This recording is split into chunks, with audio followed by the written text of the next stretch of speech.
In a federal prison in Springfield, Missouri, Waylon Young Bird quietly wrote a letter to a federal judge. "Greetings, sir, just a quick letter concerning the pandemic of the coronavirus," Young Bird wrote.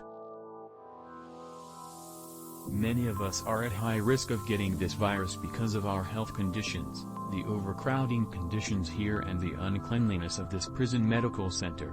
It was March 15, 2020. That day, New York City announced it was shutting down its public schools. Dr. Anthony Fauci went on network television to prepare Americans to hunker down significantly, and states began closing their bars and restaurants. It was beginning to dawn on many people that something life-altering was already happening. And it was dawning on Young Bird too.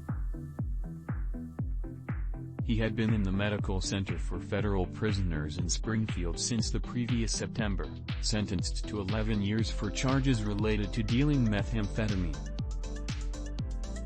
On April 5, 2020, he wrote again, "If given the chance I will prove I can stay out of trouble and follow the rules and conditions set for me," Young Bird wrote to Chief Judge Roberto Lange of the U.S. District Court for the District of South Dakota, where he was sentenced. "I'm not a bad person. I just made a few bad decisions in my life." Young Bird was in his early 50s and, among other conditions, had late-stage kidney disease, for which he required dialysis. He wrote to the court April 8, asking to be released from prison.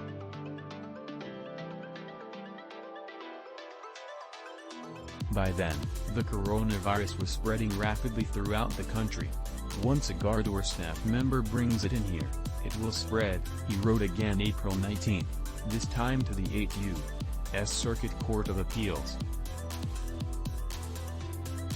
Young Bird was trying to secure an avenue out of prison faster than the virus could spread.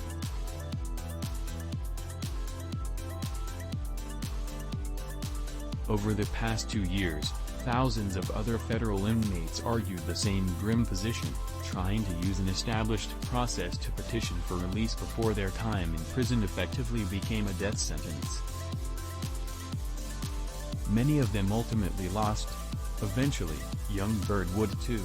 As of early March, officials at the Federal Bureau of Prisons, BOP, say 287 federal inmates have died from COVID-19, a count that does not include deaths in privately managed prisons.